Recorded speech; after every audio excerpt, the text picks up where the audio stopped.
A day later on. I love birthdays. I love birthdays. Your daughter reminded me.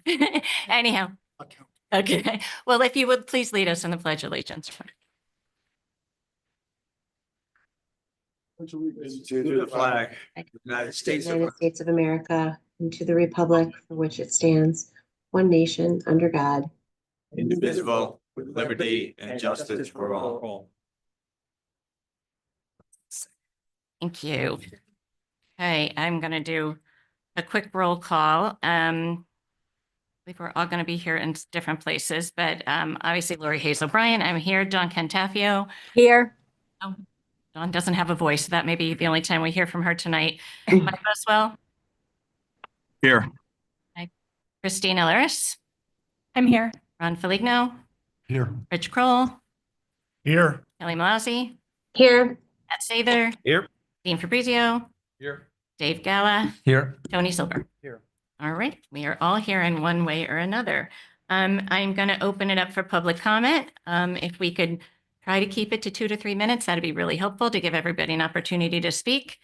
And I don't have a list, so I'm just going to call you up and come up orderly. And if you could say your name and address clearly and into the microphone, I'd appreciate it. You just have to press the button.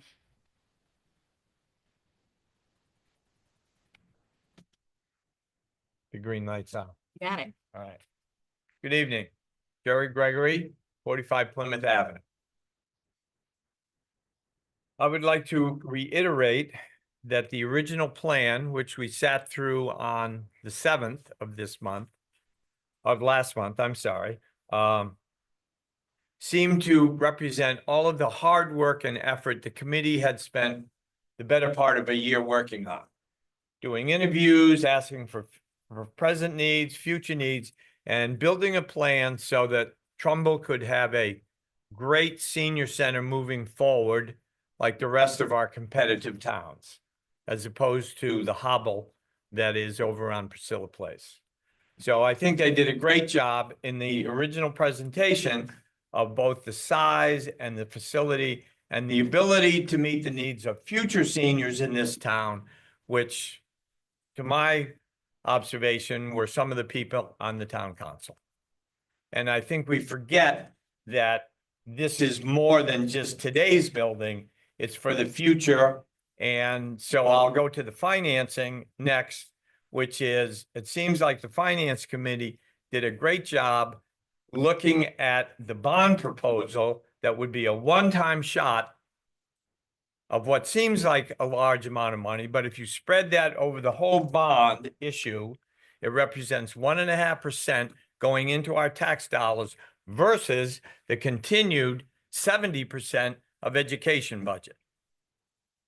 And I think that's totally unfair and an embarrassment to the town and a slap in the face of the seniors who have paid their taxes for many, many years. And I will speak for myself, being complacent that the people in the town would do the right thing. Voting down the original proposal, I think, was wrong. And I hope we can find a way to provide all of those facilities in the current observations. And in my opinion, we're wasting over $100,000 to ask architects and the planning committee to bend over backwards to try to do something different that they spend a year working on. Thank you.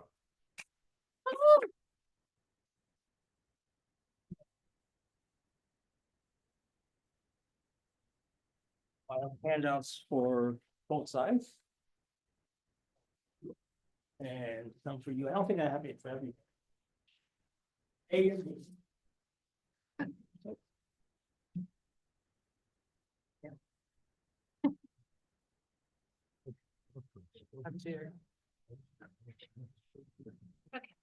Okay.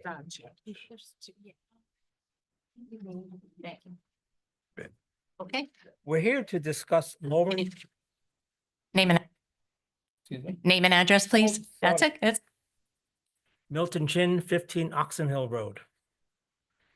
We're here to discuss lowering the cost of the proposed senior center. Seniors want a full-featured place of their own. Yes, money can be saved in finishes, landscaping, and other small items, But if the foregoing exercise results in any feature loss, such as 2 pickleball courts rather than 3, that loss will be to the account of Trumbull Republicans. They need to be told that the game they are playing is dangerous. If they play stupid games, they will win stupid prizes. The current design of the senior center checks all the boxes. All the cost-cutting proposals I have heard about will remove some functionality. I think there is a way to retain full functionality at a lower cost. I prepare Figure A, and I invite your attention to Figure A, that shows the Grace Church building on the property along with the new senior center design. I think Grace Church was built deep in the property to avoid the costs associated with removing ledge. This ledge is underneath the area that is now grass and trees, right where the 2-story senior center building is planned to be. A way to save money is to not fight Mother Nature. Dig where there is no ledge or little ledge. What if we reduce the current design's footprint to only 1 story? The ledge issue will be much smaller as we don't have to dig as deep. Figure B shows such a layout. To retain the same square footage, I've appended a 2-story wing shown in blue. That is on Figure B. The wing will be built in an area that is lower in elevation as compared to the 1st story of the senior center. This means less digging. Some parking spaces will be lost due to the wing, but these can be recovered at the rear of the property. Figure B also shows an alternative location for the 2-story wing. That's shown in red. This alternative location is better for emergency vehicles. In sum, I think not digging where it is troublesome and digging where it is easy will save some dollars without losing senior center features. Thank you.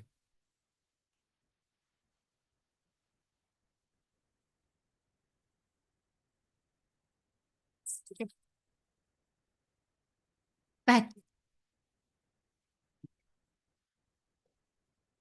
Good evening, Mike Marble, 8 Briarcroft Avenue. Boy, I'll try to keep it very brief. Senior center, community center, words, labels. I, being a senior myself, am all for a new senior center. Yes, the current senior center we have is ridiculously bad. Yes, true. However, the current design that is being discussed is basically something that was designed for the Hardy Road parcel, which was much bigger than the Main Street parcel, than the church parcel.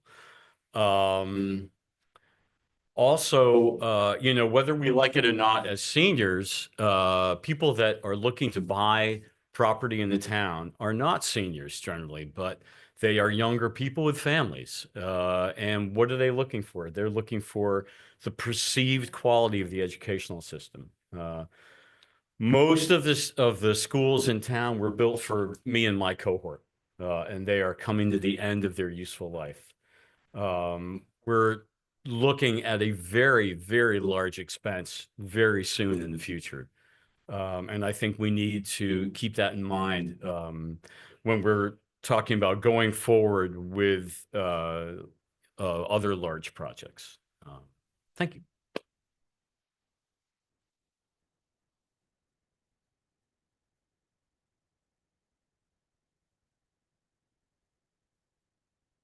Brian Walsh, 5944 Main Street. Good evening, committee members. Since the Grace Church for the site was proposed last August, the neighbors have supported a senior center to replace the current outdated facility on Priscilla Place. We've been concerned about the size, scale, and price of the facility from the beginning. The mission appears to have taken what was proposed for Hardy Lane and placed it on the Grace property. That was the first design that was presented. After the input from the neighbors, a slightly smaller design was presented. The problem is that the footprint has not substantially changed in second variations. The neighbors have been portrayed as angry citizens who don't want this in their backyard. This is false. a misrepresentation of the neighbors. If the footprint of the building could be brought down to a reasonable size, then the neighbors would support it. After hearing comments from the members of the Trumbull Commission on the Aging during their April 25th, 2025 meeting, portraying the neighbors as villains to the project, I was filled with a sense of dejection. At approximately 21-minute mark, it was stated regarding the neighbors' feelings, I don't want it in my backyard, and that's the elephant in the room, is this piece of property, the parking lot, I don't want it in my neighborhood. To agree as a commission while stating it's going to be in somebody's neighborhood, while they're laughing, shows a complete disregard for the reasonable concerns of the neighborhood by a Town of Trumbull commission. Then follow up at the 38-minute mark stating, how about we cut back on the fancy landscaping wall?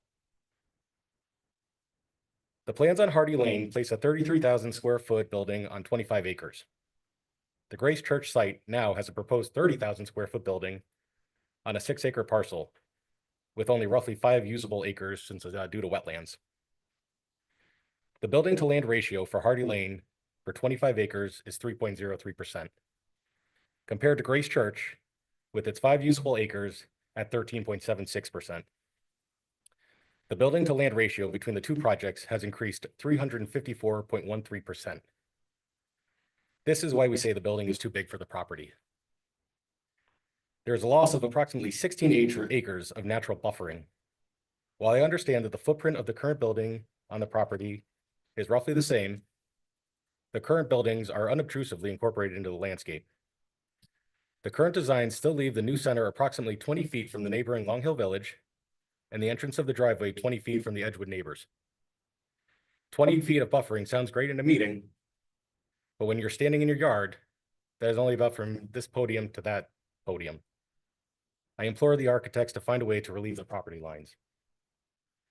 The neighbors have not opposed a senior center on the property and have tried to work with the committee to come to a mutually acceptable version of this project. If the neighbors of Grace Church have to compromise on our quality of life for this center, I do not think it's unreasonable that the rest of the town can make concessions on the project, size, scale, and price. When I hear comments about savings in the new plans, like they are only saving $5 million over 30 years, that's nothing. It is in fact not nothing. At 3.25% interest, which equates to $4,875,000 over that 30 years. What valuable town infrastructure could that money go to instead of the interest?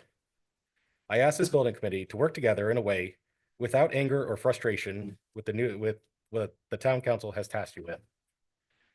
Please come together with the architectural team and find a viable way to be fiscally responsible while shrinking the footprint of this building to relieve the pressure on the neighborhood property. There is a solution, but each side of this debate must have to give a little to achieve it. Thank you for listening to my concerns.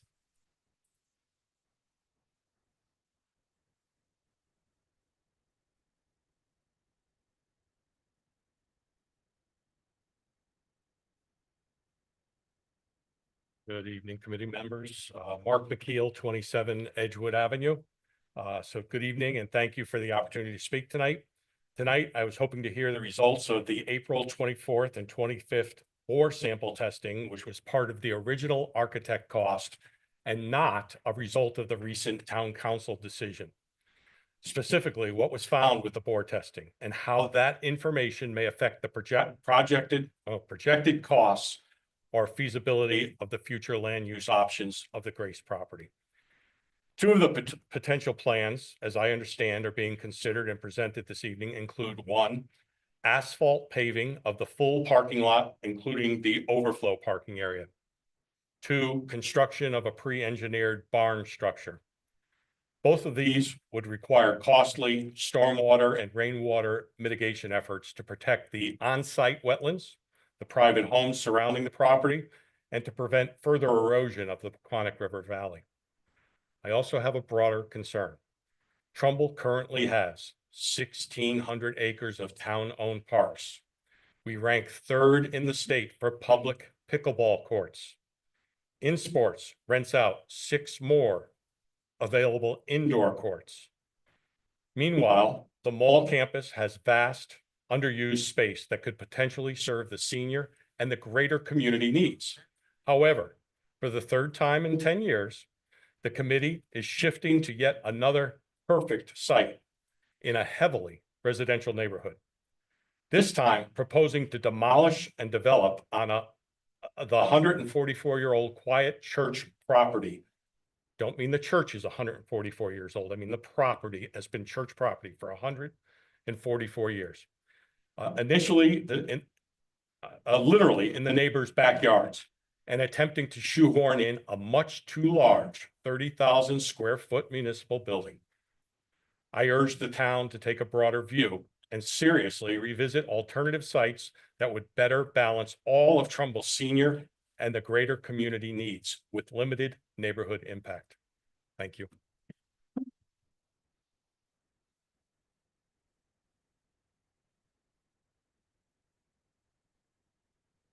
Don, yes? Okay. Dawn Roy, 20 Edgewood Avenue.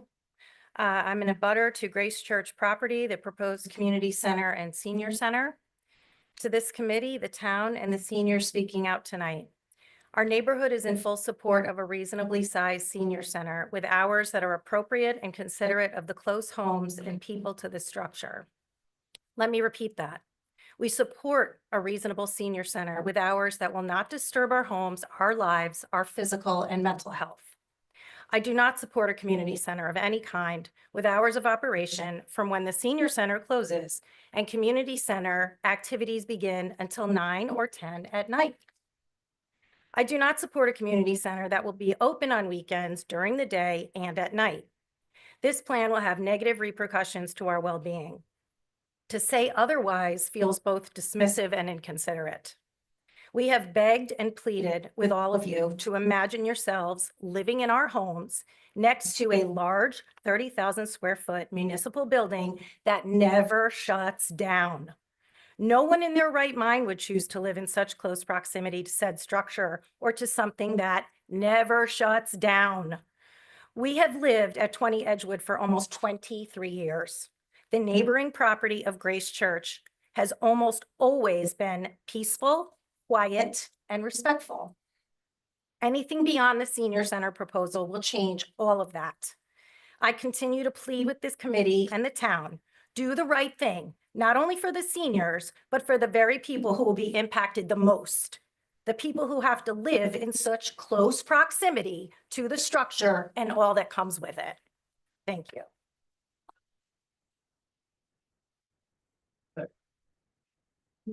What else? Good.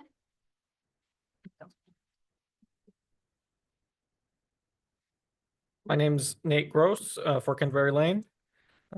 It's time to get the senior and community center done. Our seniors have contributed to our town for decades, so how can we tell them that $30 million senior center is too much to spend? Sure, there's ways we can save money on aesthetic features, but how does shrinking the size to 20,000 square feet help our seniors? It's already been established that size is not enough to meet the needs of our seniors. What I don't understand is why the members of the town council didn't raise any objections to this proposal in the several months since it was developed, only to object to April's council meeting. It's time to move forward with this project and let the voters vote. We can resolve outstanding issues over the next several months, but it's time to let the town vote on this. I would also ask the members of this committee if they can make a motion to do an analysis of how much the additional costs caused by this decision of the council, both direct and indirect costs caused by the delays and other factors, compared to how much these new proposals would supposedly save. Because as taxpayers, we deserve to know how much the town council has cost us by delaying this project and seeking more proposals.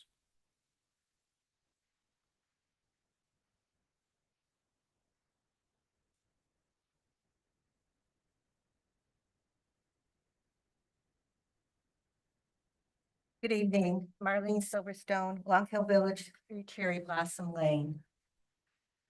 I still have some questions that I'd like answered.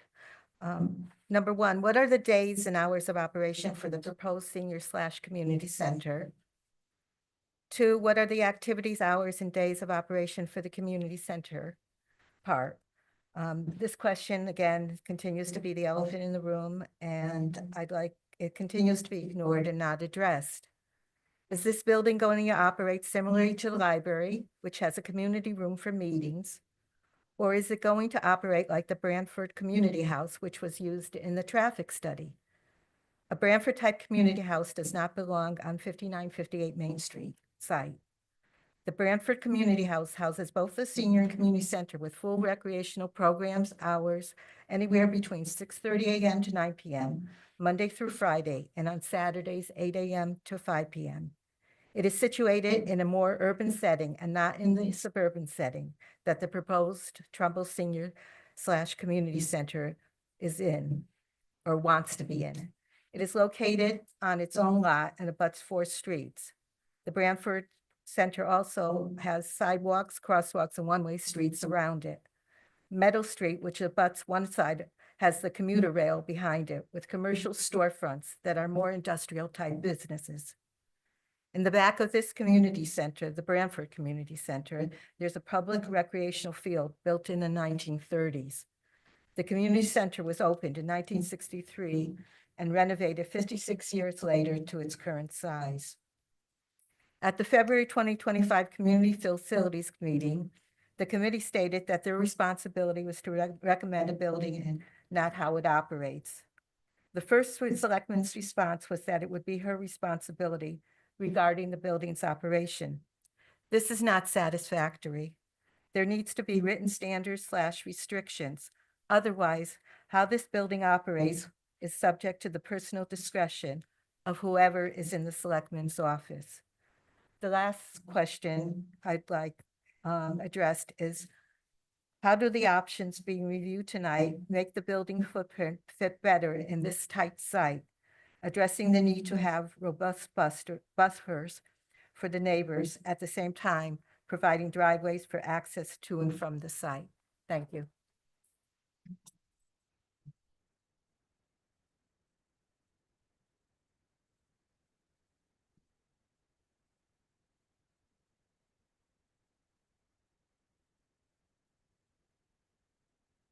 Good evening, Sherry Boyd, 16 Pinehurst Street.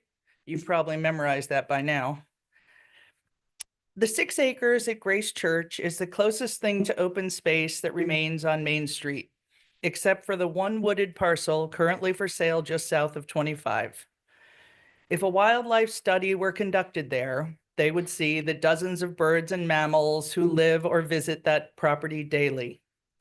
At the very front of Grace Church property sits a grove with a beautiful collection of heritage and ornamental trees, which should be preserved and have yet to be inspected by an arborist who isn't employed by the town.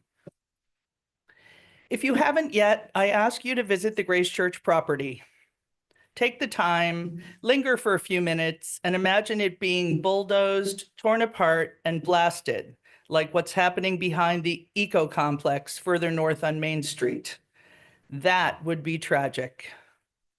We had one gathering in the Grove a few weeks ago and were again in awe of the beauty there. Now awaiting permission from the administration, and we'll share the upcoming date on our Facebook group for the next meeting. Join the Grace Church 5 if you're interested. I was disappointed that during the hour that the senior center was discussed at the April Commission on Aging, not once was there a mention of Long Hill Village, which is right next door to Grace Church, where those residents would experience firsthand the blasting, demolition, and outright pollution that will be generated by the proposed development. Are the Long Hill Village seniors less important than the senior center members? Trumbull seniors need a new center.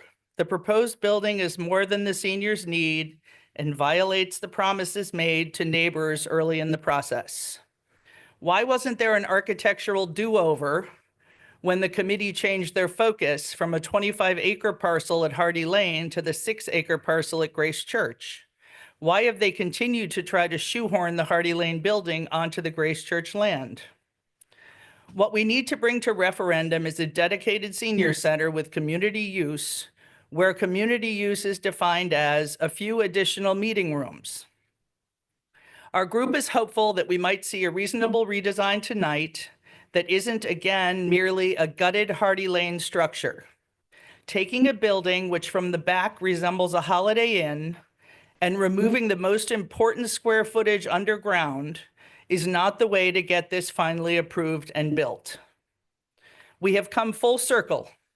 If the building committee and the seniors insist on the $31.5 million monument that doesn't check all the boxes for the town, then it makes sense to find a larger, flat piece of land and build a senior community and aquatic center, including the much hoped for indoor pool, for only a little more than what's estimated here.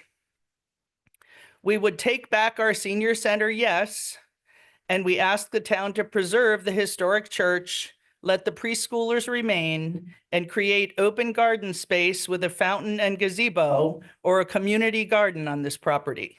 We will stand strong for that outcome. Thank you.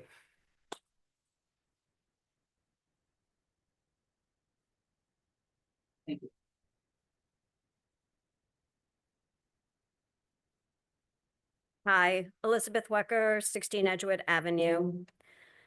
A year has officially passed since I learned of the town's intention to purchase the Grace Church property. Much discussion has taken place in the months since then, and to me, two truths remain constant. Number one, the size of the property is finite. Regardless of how much we discuss it, the acreage isn't changing. The building is too large for the property. The community center and the gym are at fault. They don't belong on the site. They don't fit physically or aesthetically into the neighborhood. Just because it can be crammed into 6 acres doesn't mean it should be. Why a too large, too expensive structure is being proposed remains a mystery.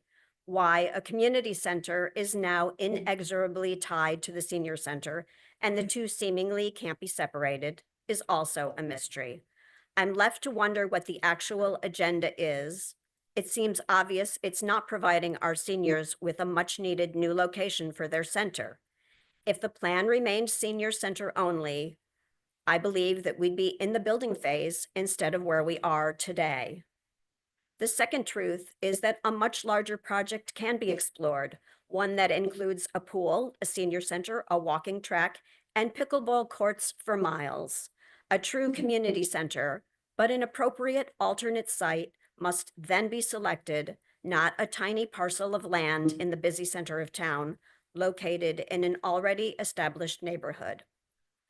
I encourage all the build it at all costs, no compromises section of the senior population to visit the site and see what's actually being proposed, to see the size and scope of the building, and see what you are asking your fellow residents to personally give up for you. Most importantly, equity in our homes, but also our peace and privacy. And from what I'm hearing, all in the name of pickleball. I encourage the senior population and all those who are truly looking for a new senior center to use your voices, to tell the administration to listen, act, and compromise to resolve this issue and get this project moving forward. Thank you.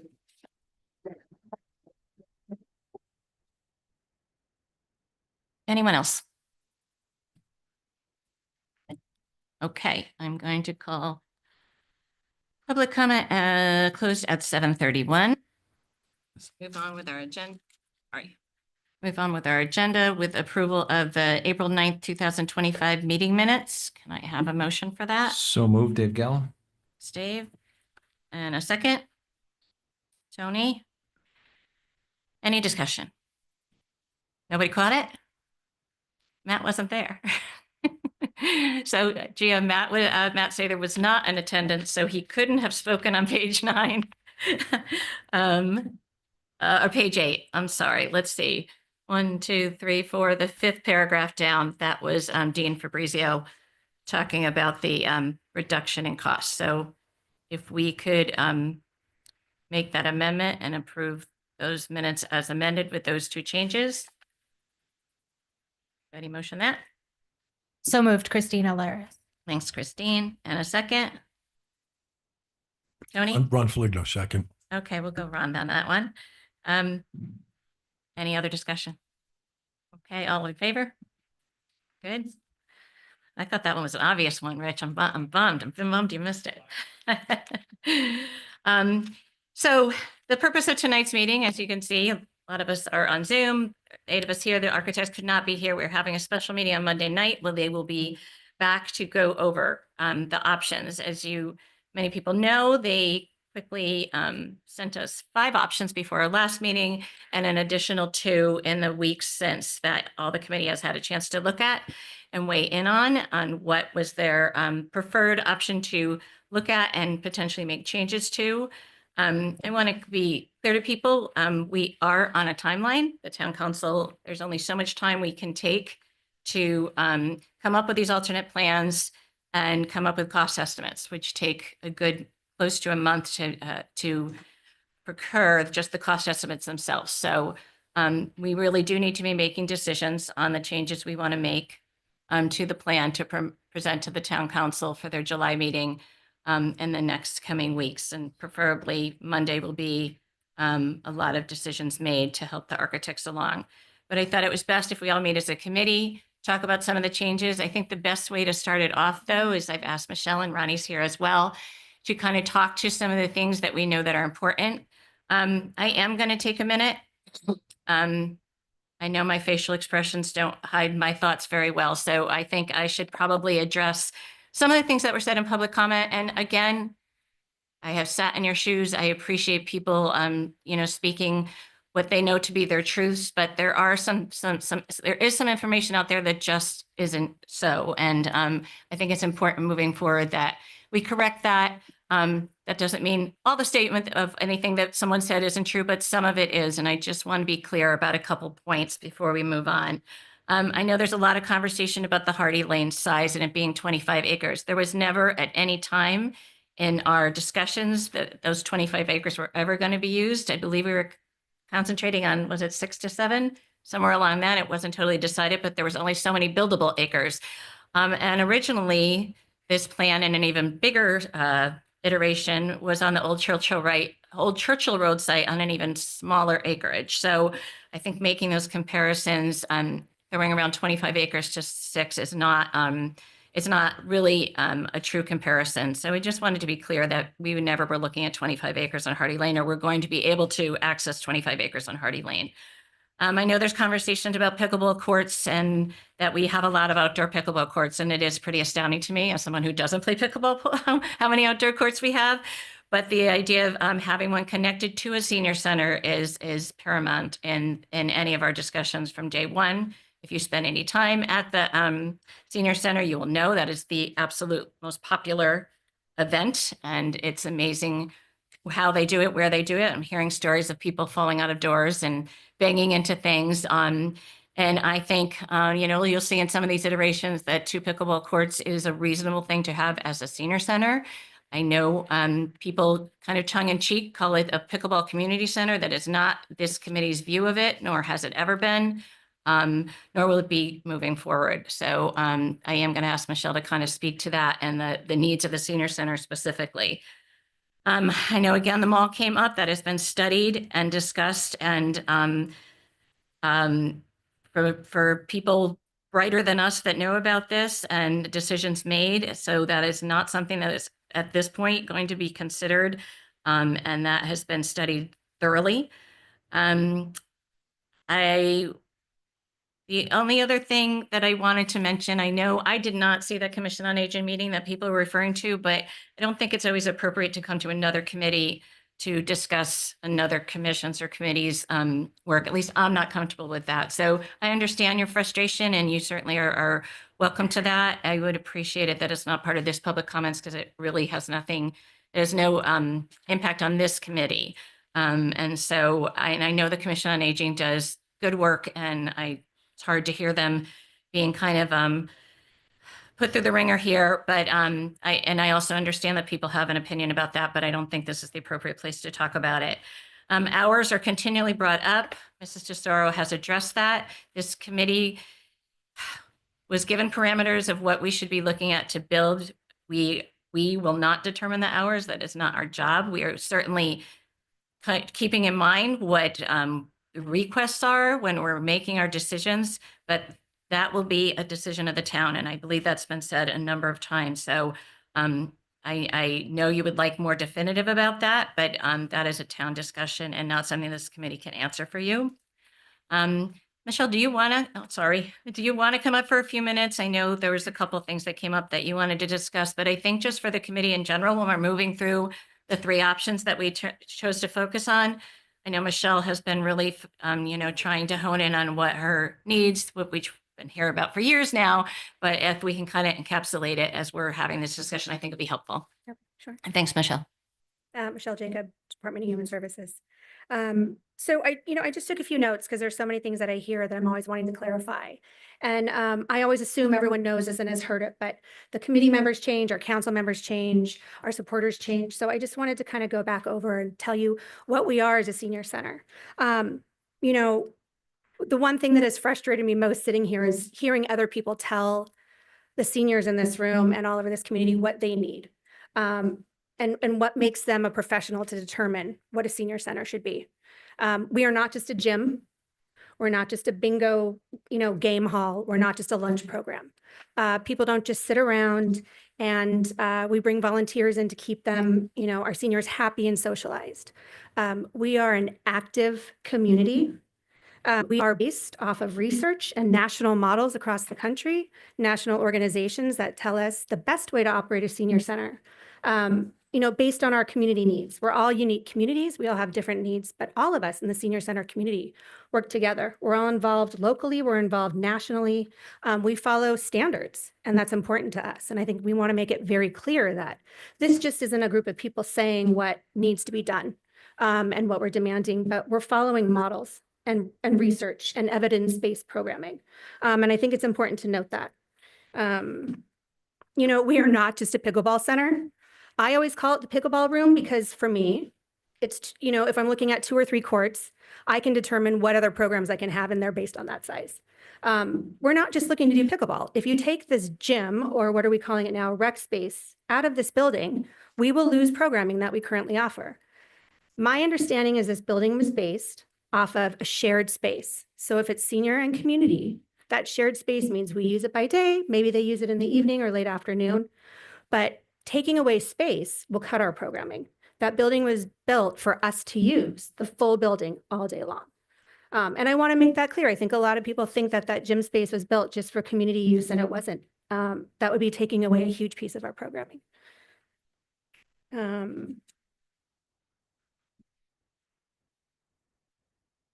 I think, besides pickleball, people come to the center for one activity, and Milton was just telling me we had 21 people there today for pickleball on one court. And I don't know if you guys have seen the amount of space. They all go sit on the stage on chairs where pickleballs come flying at them. We do have curtains there though, so that's a good thing. But, we have been outgrowing the center for a long time. We didn't ask to build something bigger than what we need. We asked to build something that meets the current need, but could also be expanded and accommodate more people. People might come to the senior center for one activity, but they have no idea behind the scenes, the staff, our goal is to get them to be part of our community. We're already saying, okay, if we can get, Bob to talk to Stanley and we can get them to be friends, they will come more often. And then we start, that's kind of how we build, and people make friendships. We get them out of the home, we get them back on, we get them healthy again. We prevent isolation. And we know that when someone's at home and isolated, it can lead to depression, chronic illness, regardless of age. But, every single person that uses our center, what their ability is doesn't matter. Our goal is to always figure out how we can get them to stay and come for more. We offer services to educate our seniors on Medicare, Social Security, their benefits. We connect them to attorneys, long-term planning, caregivers who have no idea what to do with their parents' estate. You can walk in with a pile of mail and say, I don't know what any of this is, and we are there to guide you. We are a focal point that the entire community can access, not just seniors. So if anyone wants to come in and say, what is this program? What are we hearing about? Can you get us information? We're here for the entire community. We are a very special place. We're, I call us a hidden gem, but we are a lifeline to a lot of people. And I just want to, I keep saying make that clear, but I think it's so important to know what we do is very important. And we're not just asking for some activity space. And I think that's pretty much what I wanted to clear up, unless you guys have questions. But I know, what's important to us is the size of the rooms. We want to make sure we can accommodate all the activities that we have. I know there's been some changes, so if you guys have questions for us on those, that's fine. But So pull up, Cindy, play the role of Rocco tonight and pull up the pictures for us to look at of the three different options and compare it to what our current plan is. But does anybody have any direct questions for Michelle before I have her bop up and down as those options are coming up? Anything else you need her to clarify? We're good? Okay. All right, I am going to ask you Yep. to bop. Okay.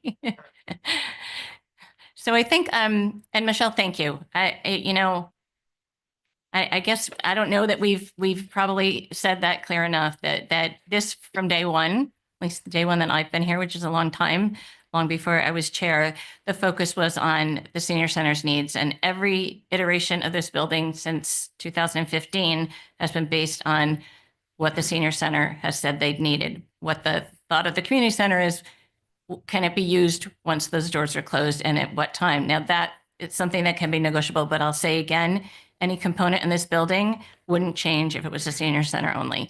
And that is based on your good work and what we've seen in other places and what we know to be true about a growing population in Trumbull. So thank you for that. Appreciate it. Do you want to pull them up? So we kind of sent out a little blurb to everybody after in our quick timeline to see the 7 options and what kind of stuck with the people. And so what the committee thought, this is not going to work for me. And we pretty much settled on, it was option 1, 6, and 7 that were worth discussion. There was a single vote here and there for others.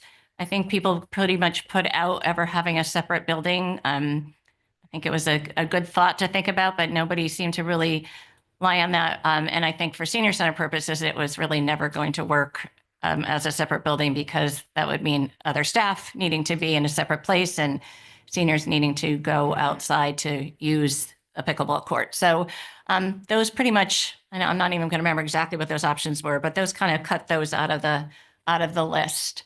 Whenever Cindy gets the password in. I think Phil's doing it for Oh, me. hi, Phil. Thank you, Okay. Phil. Thanks, Phil. So I believe that is what our current plan is now. Just you guys take a look. Not sure how many you have in front of you, but we all know it pretty well.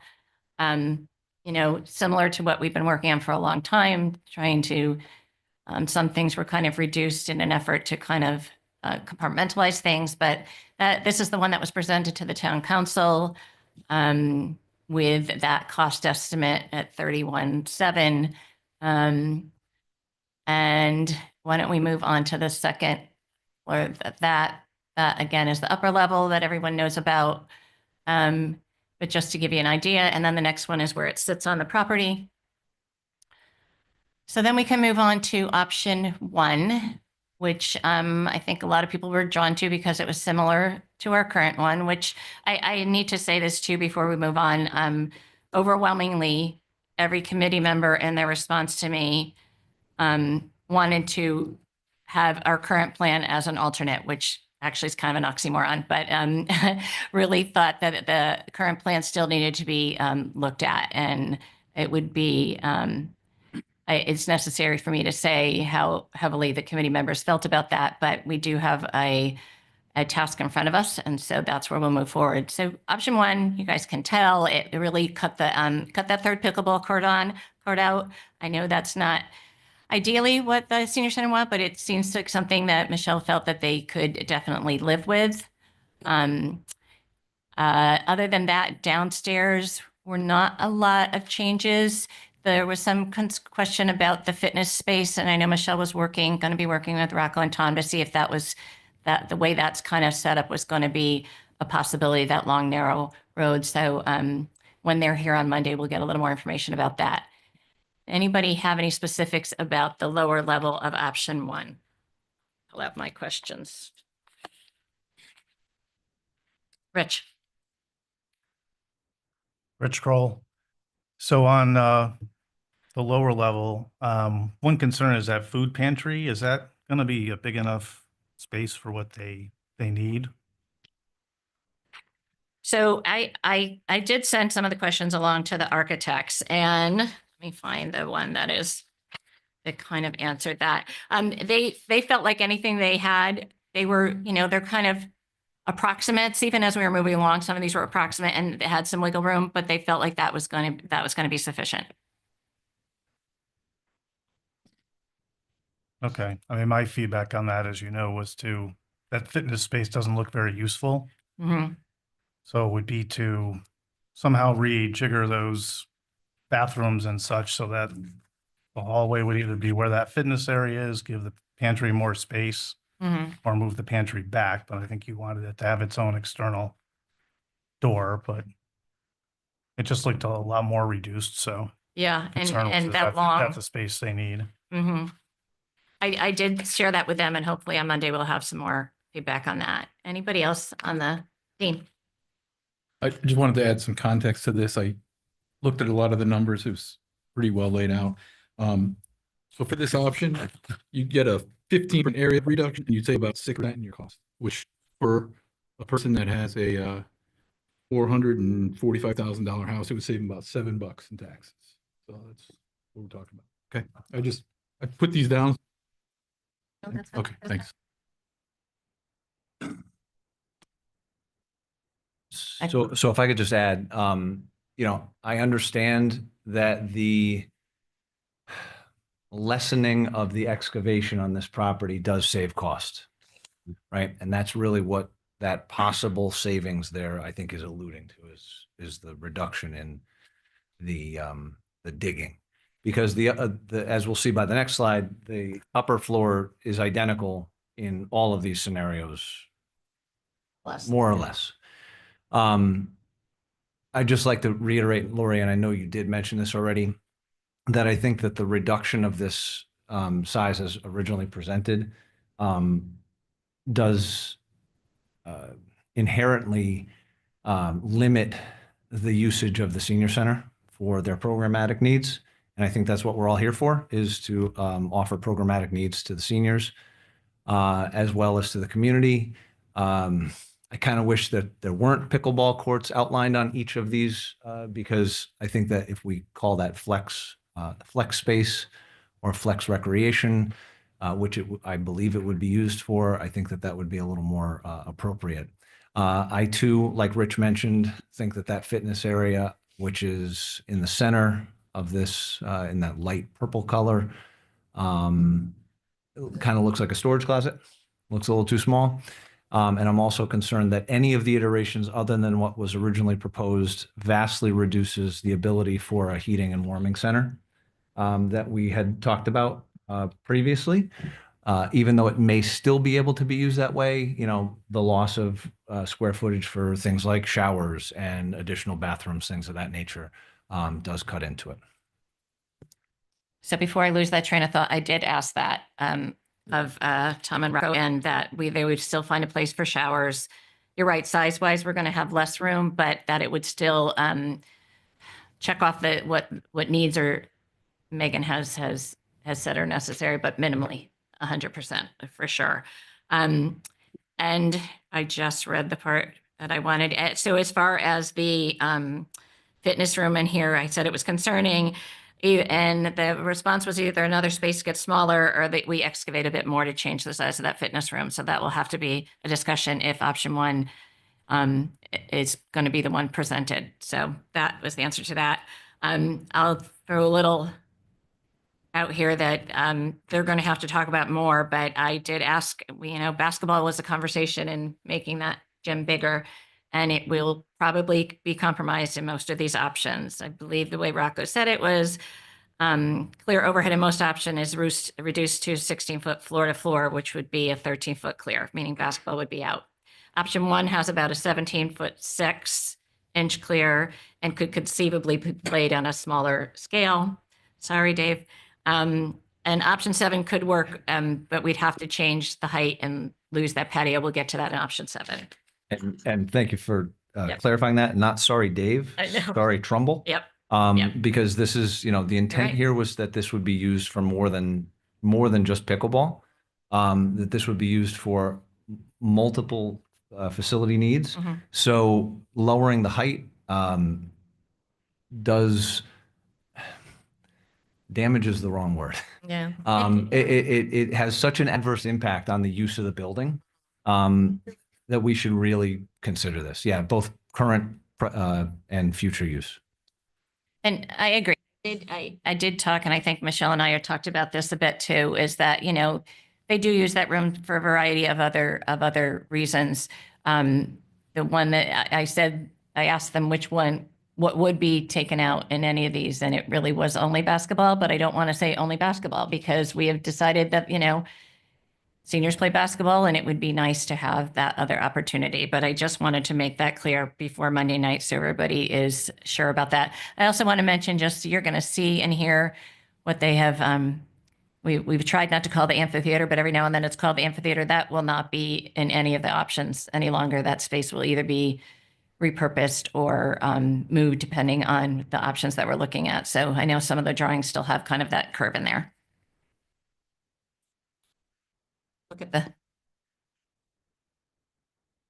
and I think as Dave mentioned, this is the upper floor and at this point unchanged in option 1. And the dotted line is, you can tell how much less excavation, basically, how much the will lose of the lower floor. And other than that one, there wasn't much changed about it. The parking was the same in this site. So this option probably had the least amount of change in option 1. Ron? I have a kind of a silly observation, but at any rate, I'm looking at the commodes, the bathrooms. Seems that we're ADA compliant, I assume, in both, but we've lost the designation of men's and women's bathrooms. And also I don't see the commodes in one of the bathrooms. They'll be there. I'm sure they will, but it was, you know, some of us, what we see is what we kind of believe and kind of get hung up on. So I just want to qualify that's not, should not be an issue. And I like what Dave and Dean both did with the misnomer, if you will, of that physical area. It's not, because if you recall, early on, we had a big hassle whether it's a basketball court or not. Then pickleball court, call it whatever you will. It will be something that will be used by a lot of people. And it's going to be needed for a lot of people, along with the upstairs facility. Thank you. Now, and to your point, just as we're moving on, again, these are conceptual plans. You're not going to see all those little details, and that will come out strongly as we move on. But and so some things may not be labeled exactly. I believe in this one, it was called the multipurpose room, but it's actually the art room, or I think it was in this option. But I think by color coding, we kind of all get the gist. So maybe on to option 6. Sorry, Rich, go ahead. Rich Kroll. So in general, all these options, right, still kind of stuck with the footprint we've been working with. Can we ask Tom and Rocco to put together some concept, at least one concept, where the building is less wide and more deep? Just to give us an idea of what that might look like. If we're going to go to something more like a half court or something a little over a half court gym, it's going, you know, going deeper might require less excavation for that, right? So I think as far as To get to footprint, that same height. so I make sure I'm following you. I mean, as far as something of less of a footprint, it would be the upper level that would have to change, right? So Well, they would both change, but yeah, well, the lower level seems to be the part we're really maneuvering a little bit here more, right? And making some of those changes. But as far as the upper level, I did ask them to give us some, you know, what minimal sizes could be for the multi-purpose room and those kind of things to see if there's some space there. But again, I'm going to go back to Michelle and those needs and your concerns about exact square footage of each room, that we're making sure we're getting enough space in there. And that upper level is really dictating our footprint. And there's not a lot of wiggle room up there. I think the lower level, so the things you're talking to, we could probably have more flexibility. well, if we went to something less rectangular, right? I mean, you could keep the same square footage upstairs, maybe just laid out differently to keep the same functionality. So, you know, do you mind? Some of the concern, right, that's been expressed is the width of The the footprint, building, its right. closeness to the proximity to the borders of the property. You know, maybe some of that could be addressed.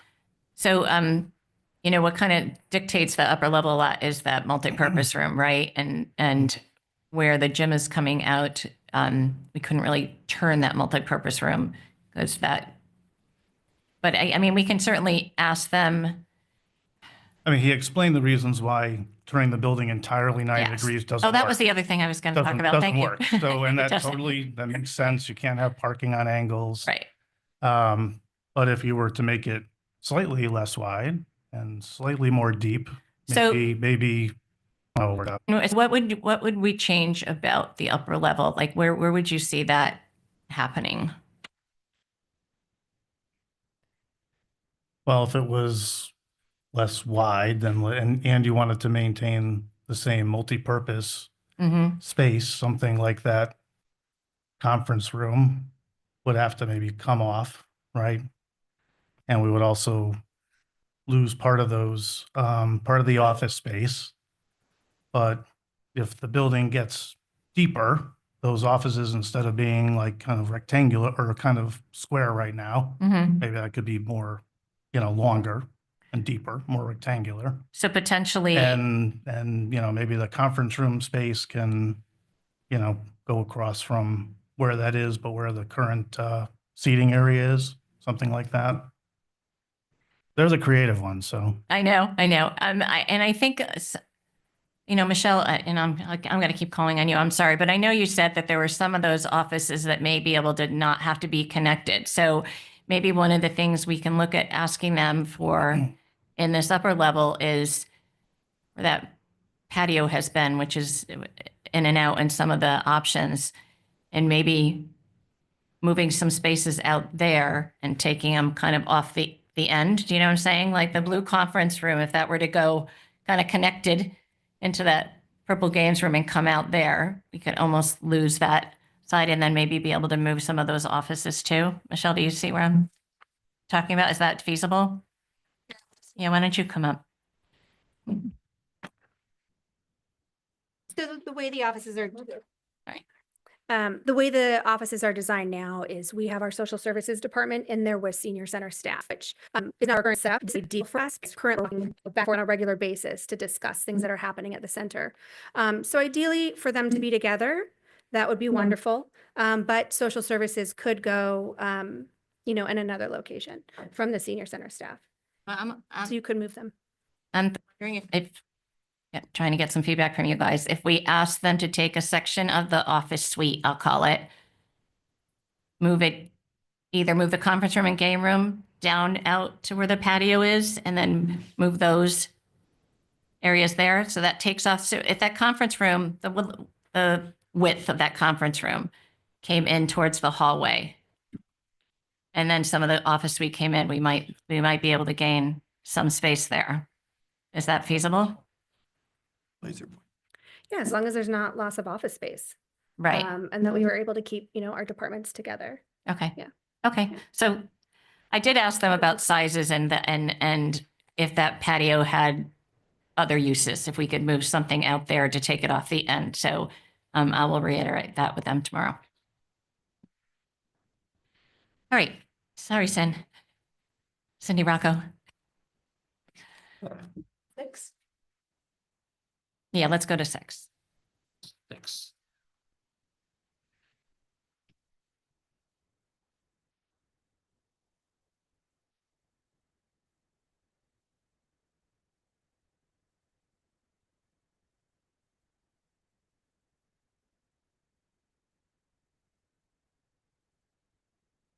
Oh, I think the lower, there we go.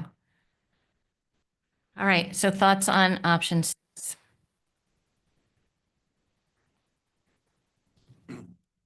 Anybody? Ron. One quick comment, and I'm sure Dean can elaborate on this, but the same thing that basically Dean had done. You're cutting the space by 27% in that one, and you're saving 12.5% in dollars. So you're losing almost a third for, 13, 14%. Just to comment on that. Dean, do you have any? I'm sure he does.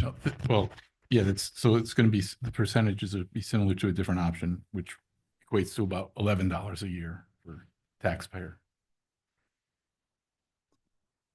Is this, Dave, is this have the same issue with ceiling height? As far as you could tell? Learned about ceiling height the same time you did. So I would guess that it does, considering that the depressed staircase that was on our originally proposed project has seemed to have gone away on all of these. I would assume that the ceiling height has lost its height. So yes. And it seems to lose a tremendous amount of functionality. So on still the not- lower level. It's still not being able to be used for multiple For basketball. recreational. I think in this activities. iteration, it goes down to a 13-foot clear.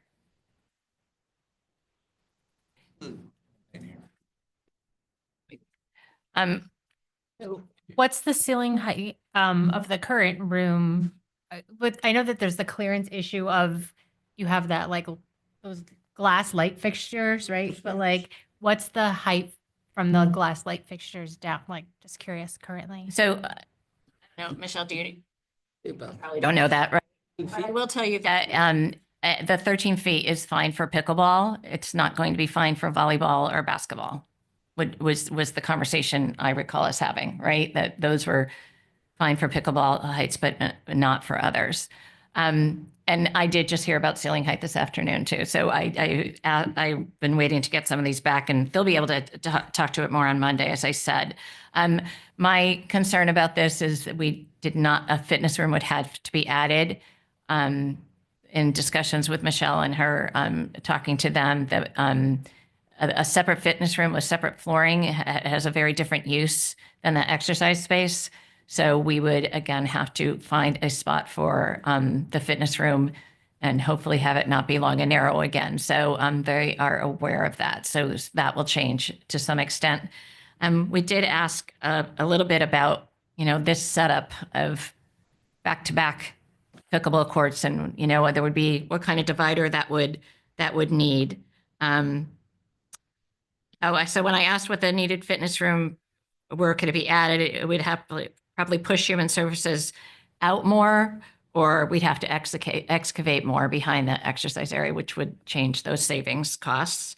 What kind of divider? It could be a full height or just like a ball barrier, but I think Michelle will have to hone in on how she actually would see this kind of iteration used based on, the different things that happen. I know you mentioned other games that going back to back, it might be an issue, but there's potentials for dividers, and that, you just don't want to, if you have one instructor down there or not be able to have clearance to see on the other side either. So this one's probably a little more challenging. I'll say this was, out of the three, everyone's last choice, or the least amount of votes. And as well as Michelle and Ronnie's choice as well for this. So on this one, the lower level would definitely need some kind of exercise space somewhere, so that would change slightly. Anything else on the lower level for that? Rich? So with the exercise space, what's the flooring difference that needs? Michelle, do you want to? Does it need- fitness. Fitness flooring. Is that like a cushioned floor, or is it? You wrote it out for me somewhere. Tap dancing. Flooring needs. Here we go. I had a list. I should have brought it. Here, I have it. Do you want it? Oh, do you I have do. it? I have your list. Well, cheat sheet. May have asked before in other meetings, but I don't recall the answer. If I did. Right. So, and I'm just trying to remember the type of floor, like a seamless floor is really required for like a dance studio exercise space. Like a wood gym floor is going to be different for, and I don't know what flooring and that was a question I had, is what is the flooring in this exercise fitness space here where pickleball would happen? But we have tap dancers, we have jazz, we have line dancing, ballet. We offer everything you can possibly imagine, and they all require different flooring. So I know the architects are great at putting in something that's multi-use. But that was really important to us to recognize that if this exercise room didn't have that type of flooring, we would need it in another space. The multi-purpose room upstairs would not have that type of flooring. It wouldn't be. I know you appropriate. mentioned kind of people on the ground for yoga and those kind of things too, and that really wasn't going to work on a gym floor, or depending on the multi-purpose floor, if that would work. So ideally, in a separate fitness space specific to those activities was the request. Right. And I mean, there's all types of, research you could do, but it's non-slip surface, shock absorption, durability, safe move. I mean, there's so many different needs based on your activity. But can I just point out on this one real quick is the classroom is also missing now on this lower level. So I think upstairs, they just expanded some of the other classrooms and made it Yeah. larger. When we get to the next Okay. level, let's make Okay. sure it's up there. I think it got moved back up there. Anybody else on the lower level? Well, Cindy has it up. No, Oh, thanks. one more. Oh, go ahead, So- Rich. So I mean, if the current need for the fitness area is different types of flooring, like how is that handled now when there's different activities? Oh, sorry, Sorry, Michelle, you're back. Well, if there's, I knew- I if told you you were there's gonna be on different tonight. fitness activities now and some of them require different flooring from each other, how is that handled now? Like, do you put down temporary mats or they just work with? They work with what we have, in Yeah. the past, they used to make us put down these boards for the tap classes. And finally we said, listen, they're not safe. They slip, they're dangerous. But we're lucky we do have a room that is appropriate for tap dance right now. I think it's like laminate fake wood flooring down there. So it's okay, but oh yeah, just the space is a horrible setup, but the floorings are okay. And how about like yoga and where are you doing those right now? I think they're using a carpeted space, right? Well. Right. Depending on the instructor and the class, what they prefer. One insists on a carpeted room, which is very small. We can't get a lot of people in there, but we do have one large yoga class. They use the auditorium and they're on the wood floor. Yeah. While you're still up there? Yeah. Sorry. So the multi-purpose room is designed for 200 people, right? But typically, like how often do you need to use the full capacity of that for an event versus how often could it, a third of it be sectioned off and used for classroom space, that kind of thing? I mean, not even, maybe once a month. There's a demand for it. Really a few times a year when we do big celebrations like the holiday season or a big summer party. The current space right now, you can divide it into three. One of those, the one that's on the left will always be used for the lunch program. And depending on the day and the popularity and the usage we get, we might need to use that middle space. The room with the platform on the right, we would use that for some of our regular exercise classes that might prefer to be up there. And that, depending on the size, would also possibly use two of the spaces. And what kind of furniture's in the classrooms? Right now, what do we have? Well, what will be? What are you looking to have in those classrooms? Sure. So, your exercise and fitness space need to be clear, empty rooms with storage. Right. You have some chairs available if people need it. We do have like a sit and fit class where we pull chairs out of a closet for anyone who needs to sit for exercise. Our classroom space, we have one that is open, and that's for support groups. If we need to do, like I think we do movies in there, where we don't have to constantly be moving tables and chairs in and out. But the rest of our rooms do have a lot of table spaces for, education and art. Right, so it'd be tables and chairs. Tables and chairs, but there should be a room without tables and chairs for other types of needs. Yeah, which is possible. Michelle Ronfeligno. Relative to the dance area downstairs, I used to call it the dance studio. Mhm. Do you know if there's any water that incurs on the flooring down there as it does in the cafeteria area? In the current center, Yeah, the entire lower level gets flooded when we rain. okay, because another concern I wanted to mention is that there are ceiling leaks above and I would think in the electrical room that is off that dance area. That's where all your electrical panels are and breakers and whatever. Yeah, and And the ceiling tiles above that area are well stained from leakage. right. And I mean, we call someone immediately to have those come in and fixed, but it is on a regular basis. It happens often. And so we're constantly bringing in So- services for, Could that be a potential safety for concern? Band-Aids. Just in Pardon? the interest of time, I don't want to get so Okay. stuck on talking about Current, the horrific current senior center. We Well, I'm know. trying to bring the necessity to act. Yeah, I think anybody sitting here, even though they may not agree with everything about it, I don't think anyone is questioning whether the conditions of the current senior center. So I don't want us to get so stuck on that. I think everybody's pretty on board with that. So I appreciate that you live it more than the rest of us, but I think we'll probably have better use of our time if we start moving forward. Thank you. 2015. Anything else on this lower level? Rich? Sorry, Rich Kroll again. I mean, so it seems to me if we're going to try to accommodate two pickleball courts, it would be better to try to do it in a version that can also be used as at least like a half court basketball court potentially. Yeah, and I think that- this was my last choice. I think this was. it was everybody's last choice, and I think that was one of the reasons, honestly, at least I think in 1 and 7, we have the potential for that to happen, at least a half court. So, and we'll get more details on that. I believe this was the last choice for a lot of people for that reason. So, but we need to come up with 3. And out of the 7, this was the 4th least bad, I guess we would say. All right, why don't we go up to the upper level on this one?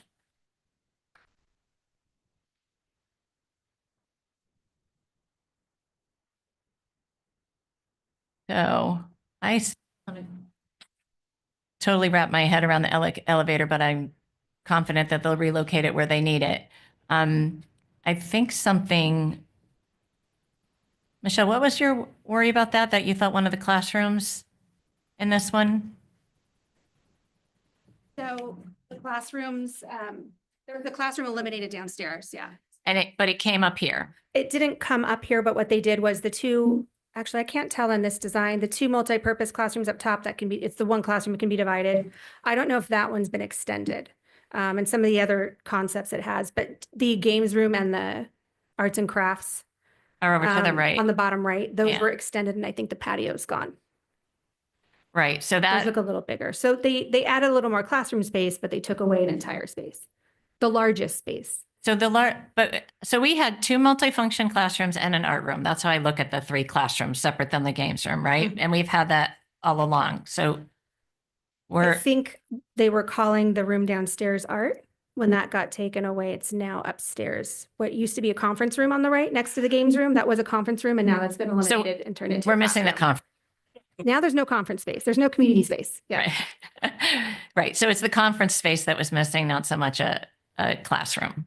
Well, the multi-purpose space downstairs, that to me is a classroom. That was the art room downstairs. That was taken out of option 6. And now it's an art room upstairs instead. Yeah. Okay. Yeah. Smaller, appears to be smaller, lot and you want to smaller, double yeah. check the size on that. Yeah. Okay. But I think the other thing too is it's also missing storage space, right? Because part of the arts and crafts room had multiple things that were listed as like storage. So thinking about when there was a question that I think Rich was asking about, like, where do you put tables and chairs when you don't need them or you need to shift them out? So there seems to be in this option 6 a severe loss of storage space. Yeah. They did say that not every storage space was drawn out. Obviously, these were come up with in a quick way, and those are the kind of details that we can continue to work on. I guess I'm more to Michelle's point, worrying about size. Is that art room big enough, right? And then they'll find storage space. I think we have some room, and the loss of the conference room. Anybody else on this, Dave? Just one last question, Michelle, since you just sat down, I know. Just pull up a chair. and I'm going to ask this question again later. Does this limit functionality of the senior center in totality? Downstairs absolutely does. I honestly don't know what I would do with that exercise space with the pickleball courts back to back. You know, I did go online and Google images to how other places do it. To us, it doesn't meet the model of what we do. It's very exclusive. If we'd have to put up a divider, we wouldn't know who was there. It wouldn't be an inclusive space. So we just don't get the design. I feel like someone earlier said just bad usage. Just bad usage. I Thank don't see you. the point. Yeah. Anybody else on the upper level floor plan? And others, we'll move on to where it sits. Good. All right. Let's see. Obviously, sure. Why? Oh, at the expanded parking I asked about, because I believe that's in 6 and 7, and that's because everything's getting pushed out, which pushes out some of the parking spaces.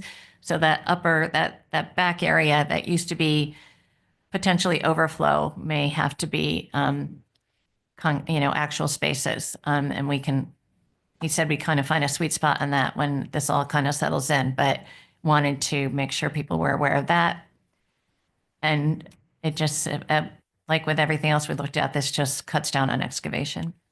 So why don't we look at 7?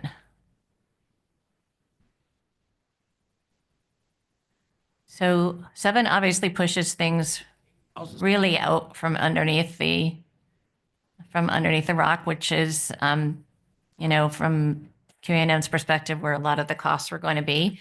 And this was another take on it. I think, and Michelle will probably make you jump up, but we probably, you know what, why don't we look at the upper level floor plan and make sure everything's in there, and then we can move down to the lower level floor plan.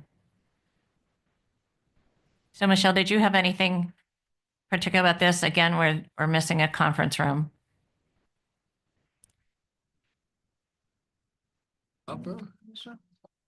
So this one, you can definitely tell the multi-purpose room that you can divide into 2 up top has been expanded. So Right. it's a little larger, so that's good to see. And then obviously the games and arts and crafts space are a little larger. We really liked the patio up here. That gives us a lot of outdoor usage. It's right off of the kitchen, so there could be events and activities out there. So that was a highlight, and we liked that. Downstairs, I think we got the fitness space back. That looked a little better. We're still missing a large multi-purpose room. And the benefit of these multi-purpose rooms is you don't want all rooms being used at once all the time. You always need an overflow room. So it just takes away that, extra space you need for overflow or unexpected events and activities.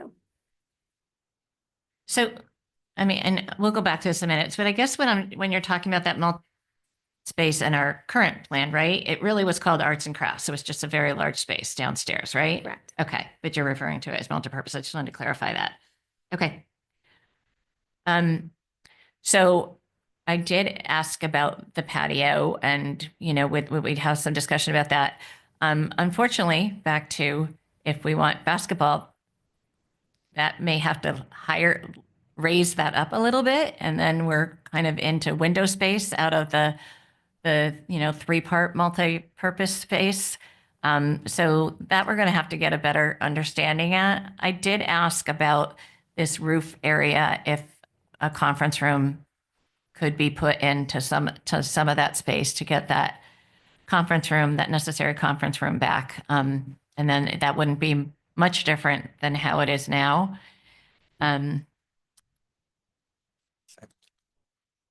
Yeah, I mean, other than that, it was just the other relocation of the multi-function classroom. So why don't we skip? Did anybody have anything about the upper level or comments about that? Rich? So, I mean, it would be nice, I guess, to have a patio off the multifunction room. But obviously that's going to be a big problem for the abutters, right? Big problem, I would guess. So and it's also going to create a space where it's got this giant flat roof, with the patio on top of it, essentially over finished space, which, maintenance wise could be a future problem. But if we were to go with this, I think you'd have to do something where the patio is, I hate to say have a fence around it or something, but something where it's limiting the outlooking view onto the abutters properties. So I did share that there was concern, and I'm probably, and I never disagree with Michelle because I know she really likes this space, but I feel like we're so crunched for space that any space that's going to be weather limited, I'm a little not opposed to, but I don't know if it's better use of that space. Because obviously wouldn't be used in the winter, wouldn't be used during the rain, which there seems to be a lot of lately. The same concerns about maintenance and, the abutters as well. So when I did ask about, I just said that, some people had expressed some concern, and, Rocco did say that it could be turned into more of a 2-story of that lower multi-sport space, but becomes problematic in cutting off the window space at the I keep calling everything multifunction, but the three-part multifunction room. So that's going to have to be a discussion on how they see that working out. Anybody else have any thoughts about 7 and its upper floor plan? Good. Let's sneak back to the lower again. So obviously this brings everything out and further into the parking lot, which we'll see, but it is probably the biggest reduction in size and potential costs. So I guess we'll need a clearer picture of what that really looks like. And I'll leave it to Dave to ask Michelle the question again about the impact on usage. So before I do that, it looks like, and now it could be to scale, Yeah, but right. it does look like it got narrower. I could be wrong. I thought so too, but then when I look at the upper level, there's nothing different. All So right. yeah, So maybe I'm wrong. I know, I can't tell. But it also looks like it did get bigger, right? So the building in totality seems larger. I don't necessarily know that that's what the neighbors have been asking for. However, it does save money, potentially, possible savings. Michelle, it looks like, and we all like patios, right? But it looks like this has similar characteristics other than that the layout of the lines in the exercise area are no longer sideways. They're now in parallel. It looks like it's very similar on the lower level. And so I'll ask you the same question. Does this impact, would this have an impact on your programming from a functionality standpoint? All of these options have an impact on space. Sorry, because it's cutting out some of our programming. We're losing space to do activities. So all of them would cut our programming in half. Thank you.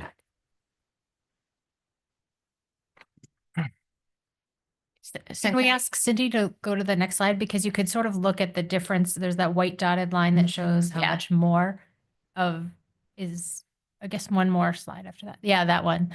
Because that shows, more building that neighbors would be looking at, I think, right? Instead of all being really front loaded closer to Main Street for everyone that's on Edgewood, right? Like they're going to see more building than they would have seen before.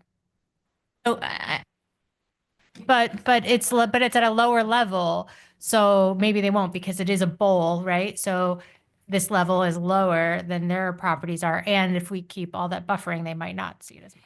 To me, until we see they have a better, clear explanation for it, it almost feels like 2 1 levels as opposed to the 2-level look that we've had from the back. Right. It is almost like, yes, exactly. Here's the first upper level with the upper level activities And a jut out.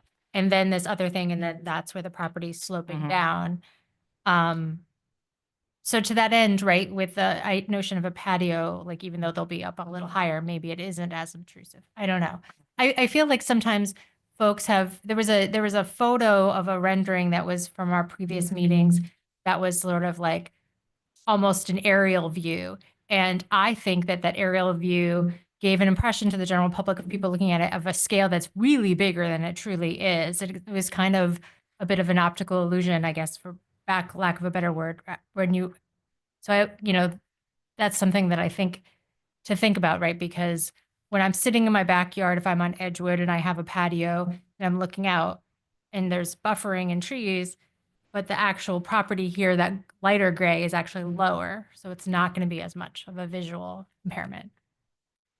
I remember thinking that too. And I think I said this before, architects really are artists and they want to make it look a lot, which is good. It should be, and it is a beautiful building, but I think that angle might have been off. But one thing I do want to ask them, and again, it's been a short time to get a lot of work done, is those renderings from what it looks like outside is going to clear up some of this for us as well. And I'm not sure that when those will be ready. I mean, obviously moving forward, we'll have to have some of those, but I don't see them doing 3 different sets of those to the extent that we had our original plan. So I'll try to get an idea if we at least can have even a sketch of what each of these would look like from an outside perspective to give us a clearer picture. So those are the three that what we've been given so far. I'd like to just really go over what it is you'd like me to make sure that they're clear of for on Monday. I have a sense that we are not going to be able to come to a full decision, so it may be yet another meeting after that for them to move forward with cost estimates, because I think there's a lot of things still up in the air. But I'm just go around and I don't want to lose sight of what Dean did miraculously in 5 minutes at the last meeting, and I know has spent a lot of time talking about that. This is not really a true cost-effective way to go about this when you're looking at what we're losing to how much we're saving. It financially really doesn't make a lot of sense, but we have been charged with doing something. And this is the architect's swing at this. And I think at some point we're going to have to accept that we're going to have to move forward with, if we're going to get this to move forward, we're going to have to move forward with some of them. So I really do appreciate that perspective. And I think it's important that we continue to talk about it. I am not at all against us continuing to refer back to the current plan. I see nothing wrong with maybe doing some value engineering to that to potentially do some even minimal cost savings that aren't as much as taking away from programming as maybe aesthetics. And that may be, I don't know if that would be considered an alternate plan, but certainly something we can maybe spend the next month or a month and a half looking at. I'm okay not to have how do you say it, a couple of up above if, that's something that needs to come out. So I think we should continue that conversation. What's the right word? Cupola. Too many different ones. And to that note, I know Tom did come up with some additional value engineering options, most of which were disturbing to me, but certainly something we can talk about. Did everybody get a chance to look at those at the end of the options? And I would love some thought process on some of those. He kind of broke them down between hard costs and soft costs, threw out some potential savings, and the important word is potential. None of these are hard numbers, but just some ideas. And if anything is a absolute no for anybody, we should probably let them know that now. I also worry about throwing these out before we start to actually build this project, because some of them may get lost in the design along the way anyhow. But I think I know I have some that I don't think are truly optional, and I just was wondering what the committee felt about them. Here you go. You want to go first, Tony? Sure. Great. Tony Silver. I don't think reducing the buffer design, for example, at $75,000 is something we want to do. I don't think eliminating the stage platform and ramp is something we want to do. I'm not sure what removing kitchen equipment actually means, but you got to cook with something. But it's those three, and the poor gym flooring, concrete flooring versus wood. I'm not sure about that either. So it's. Thoughts, Dave? Same thoughts. I'm looking at, I don't know, Tony. But when you look at, we've talked a lot about buffers. I like pervious paving. I think it's a good idea for this particular project, especially because of the fact that there is wetlands there, or in the close proximity. I don't think a pour gym floor makes any sense at all. Manual partitions versus automatic only adds to the amount of staff that you have to have, and would reduce the amount of time that you could spend between programs, right? So you'd have to actually make that happen. Yeah, I'm okay losing a cupola. That makes sense, right? But there are certain things that programmatically need to remain in this project. Lori, just a point of order sort of thing. The Public Works Department hates pervious paving. Yeah, because But the Conservation Commission loves it. Yeah, of course, that makes sense. But if you want to plow snow, you're going to tear the thing up every year. That's what George Estrada told me. So I think that's true. So was gonna say, like, that's a tough one for me because I know a lot of, and I mean, we can get Rena or George in here to talk about. I know a lot of the new areas that they've been really focusing on. They've been having that as a priority, right? The Long Hill area, et cetera. It may be something we have to weigh out a little bit more. Like I said, I know the Conservation Commission, for very good reasons, thinks it's an important element. We'll just have to decide if it's necessary and important or just Environmental safety. right, right. Better. Yeah, Dean. Yeah, I'm looking at a lot of these. I did look at these before. I know we're tasked by the town council or a faction of the town council to go away from our original design, but all of these things seem to lend to either more maintenance in the future or kind of a poor quality product or, you know, reduced functionality. I just do want to point out, and I know we're trying to come to a different solution. I do want to point out, people keep saying it's shoehorned into this property. Everybody on my block has about a 1/3 acre lot. And, you know, if you have a 2,000 square foot house and a 2-car garage, the footprint of that, if it were a 1/2 acre, I don't have a 1/2 acre, but if it were, it's about 7.5%, give or take 0.5%.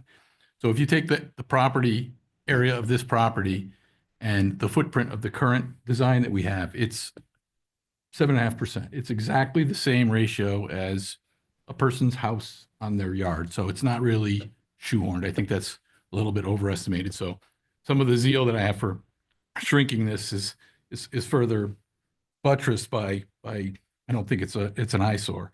And also just because the limited functionality that we're going to get, it's going to be between like a 10% cost reduction. Like I said, it's like $12 per year for someone that has a $455,000 house, and we're going to lose 25% of the area. So I know I'm not contributing to a better option. And I know you said it's kind of an oxymoron to make it option the original one, but I'd love to do that. And apart from that, I just think the pecking order for me would be the less you can go away from the original design, the best. So.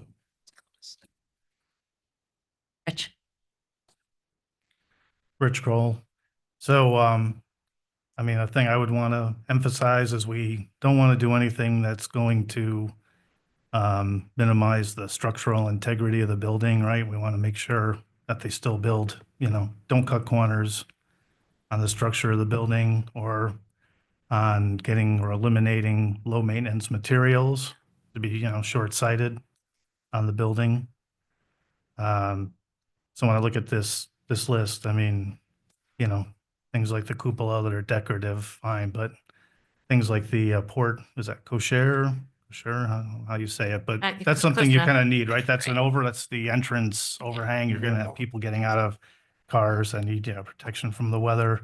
If you're gonna have a gym, even a half-court gym, it should be, you know, wood flooring over some sort of poured floor. I think I agree with everything else has been said on the rest of these items. Maybe these soft costs though, other than removing furniture, but clerk of the works in lieu of owner's representative and deliver project as general contractor versus CM. I mean, I don't totally know what that would mean. So maybe Tom can go through that and I did what ask that would him, mean right. to us. I did ask him to kind of write it out for me, but I'm going to let him talk to you about it because he wrote it out for me and I'm still a little, I shouldn't say I'm totally lost. There are some clear differences, some being more expensive than the other, but some just for how it would work in a town like ours to begin with. The clerk of the works versus owner's rep. Basically, that would mean George Estrada would need to work double time, right? Like that would mean he wouldn't have time to oversee that. That would happen in town where you have a public works director who would be able to oversee that. So the reality of that is probably not at all very realistic. The general contractor for versus construction management, it sounds like it's more of a risk issue. And though the CM is more expensive, the risks are less and usually probably pay off better. It'll be a decision for people who understand that better than I do. I believe the town typically goes with the CM and in our projects. It looks like those are big ticket items, but at what cost, right? And is it even feasible? The An E, I want to say that came from the conversation where somebody thought there was, I know Ron, you mentioned there's some new kitchen equipment, but not all of it's movable. So I think they were just reacting to what we would move over and what we would need to buy new. So I won't get too stuck on that, but the soft cost ones, you look at them, it looks like big numbers, but I don't know that they're feasible for our situation.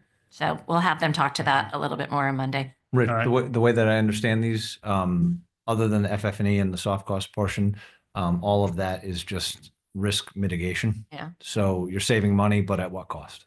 Right. Okay. If may I? Yes, Cory? please. Yeah, I mean, the other thing is, I remember back when we were in the sewer projects in the 2000s, 09, 08 area, I believe we used a clerk of the works and not a owner's rep. And most people would say, though, those projects weren't managed really well. So FYI. And much smaller to be there, overseeing kind of thing. So that's probably not a reality, but I think Tom just wanted to put in anything that's even up for discussion. Christine?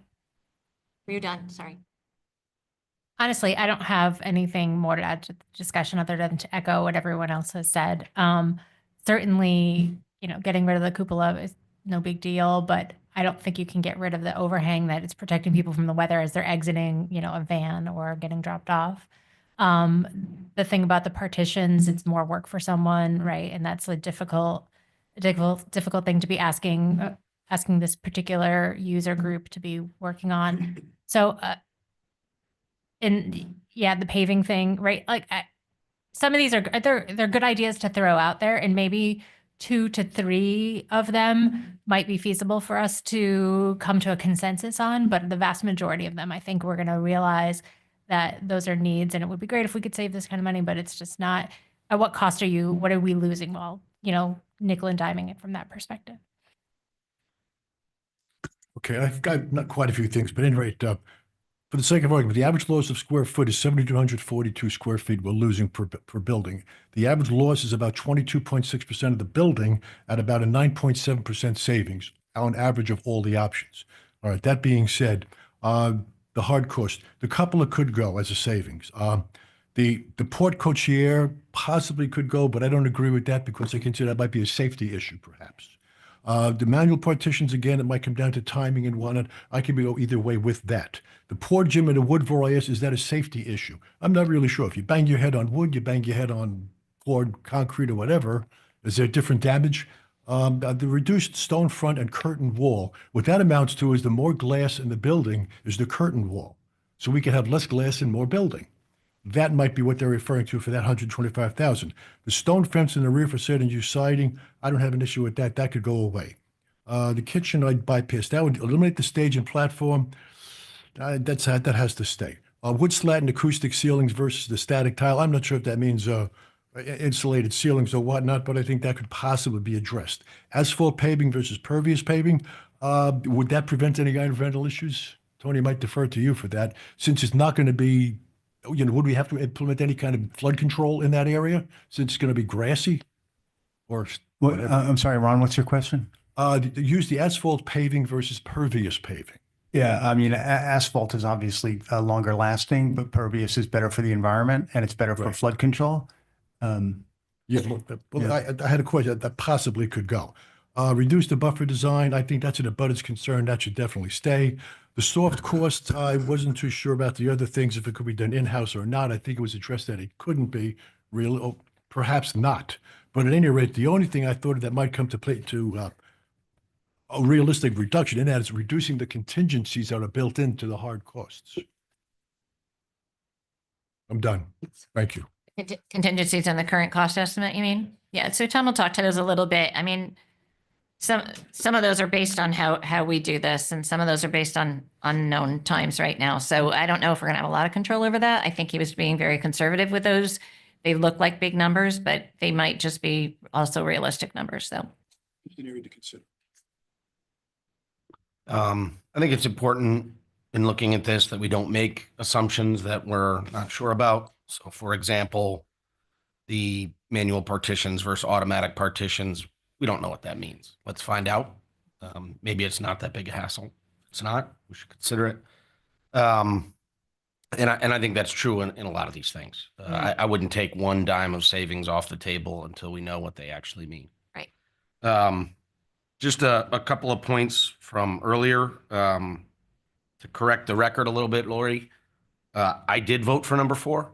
You did. So I think you said no one I said voted other ones for. had one vote each. I think you said no one voted for a separate building. I did. Oh, I'm sorry. I think Yes. the barn actually solves a lot of problems that we were talking about. Mhm. I don't like the barn as far away from the building as it's drawn, but I do think it's there. It could be a possibility. And I also asked, just again, you said no one said that we should get rid of our original plan. I did say I don't think we should revisit it. That's not I said healthy. the majority because I know you didn't. And then my third point here is, what's our budget? What's And our, I'm maybe I'm naive. I don't know. I don't understand why we're having this exercise when we don't have a number to work toward. Seems ridiculous to me. So can we get one? we weren't given one. We haven't been given one. And Again, Not an answer. Can we get one? So after the last town council meeting, we've had some discussions about just with the town council chair, excuse me. And he talked about reducing per square feet, et cetera, but nothing really that said this has to happen has come from the town council from the beginning of this project. It's always, if it had originally been taxed out that way, here's your budget, build something, we would be in a different situation, but that has not been said, nor was that ever our charge. So the charge was to reduce the costs, and that's what we're working towards. I'm assuming somebody knows what they'd vote for. Why can't we know that? Somebody knows what? I'm sorry. Somebody knows the number that would be yes. Why can't we know that number? It seems insane. Mm. And if we're all shaking our heads saying, I know, well, let's do something about it. I mean, the conversation has been had. I don't think anybody's going to stick to an exact number. That's my impression, is that no one's going to say, in private conversations, the town council chair talked about 800 per square foot, but then throughout different square feet. So that's not really a budget, right? I think they were really looking at how we can reduce costs per square foot as opposed to coming to a certain number. Oh, I think it's nuts. Lori, through the chair, I was in that meeting with Chairman Mazzaro. He asked for one of the concepts to be $800 a square foot at 27,500 square feet. So we had asked for that to be one of the options, and we didn't see that in this model. so Mike, I'm going to correct you on that. He asked for $800 a square foot. I never heard through that meeting 27,500. Actually, you brought up 30,000 square feet. There were a lot of numbers being pushed around. I looked through my notes. We all looked through our notes. And until that came up in a separate email, that never came up at that meeting. And so that was never addressed with the architects. I know the $800 square foot, which I did share with the architects, was a goal for yourself and Carl, but you may have thought that was said, but it was not said at that meeting. Well, I didn't say it. Carl said it. I know you didn't, neither one of you did, actually. You did say $800 a square foot, but, and I believe Thomas had conversations about that. It's kind of hard to work to that number, but and I will say too, in that meeting, we talked about getting different cost estimates, and some that were brought up at the town council meeting, a group to do a cost estimate that may come in lower. And I believe the architects will be pursuing that. But that 27.5 never came up at that meeting. Okay. Lori, Yeah, go ahead. so $800 a square foot, I just want to point out again, and I know I'm picking on numbers and all, but our original estimate was 1,058 per square foot. And each of these reductions, because the cost reduction isn't commensurate with the area reduction, this reduction goes up to $1,330 a square foot. So it goes up about $300 a square foot. So we're going the wrong way. And if you follow the trend, we'd have to build a much bigger area to get down to $800 per square foot. I might be being Captain Obvious here, but I just want to point that out. No, for the record, it's nonsensical to, okay. And I've only banged my head against the wall for 1,000 times about this. this charge, and it's difficult. Listen, a lot of, maybe a direction should have changed a long time ago, but we are now where we are at. And this is the charge we've been given. The architects are doing their best to make some reductions. We have some decisions to make that happen. I don't know if it'll be 800 square feet. Who knows what'll happen when the cost estimates come out. I hope we'll get closer to a better number. These are all potential numbers that are put up there. So no matter how many times we turn them around, we won't know until a professional does the cost estimating based on what we're willing to give up. What I get clearly from this committee is that we are not willing to give up 10 years of work on what a program needs. Otherwise, why bother building it? If we want to build a square box, then we can probably get something really cheap, but is that going to serve the purpose that the seniors need? And I think we can talk around this 1,000 times, and we can go to both directions, that we're going to put our foot down and say we're not changing from our original, or we can say we need to come up with something, in my view, unrealistic, that doesn't serve the purposes. But we've got to move forward with something realistic. And I know this is difficult, and I know this is not an easy task for anybody. But we are stuck with giving them some feedback moving forward. And I can assure you that the architects are taking in as much as this can to make this a project that is going to be accepted by the town council and by the town. And that's all we can really do right now. So we can kind of go back and forth about this coulda, shoulda, woulda. I don't think it serves any purpose. And I'm just talking about that's in general. I appreciate you talking about that we may not be saving money by cutting things out. I'm not a professional who can give you a different idea of how to do that. You know, if I said my understanding is then we lose program. It's that simple. If we are going to really cut down on per square foot, then we're going to have to change what the programming is. And is that something we're willing to do? I have always thought we should never do this if we're going to do it half-assed, for lack of a better word. So, I appreciate everybody's input. I will get them as much information as possible. QA&M will do what we ask them to do, but they can't do the impossible. So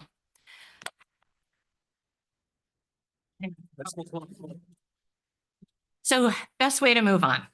And I'm sorry to have that back and forth with you, Mike, but I know what my recollection is, and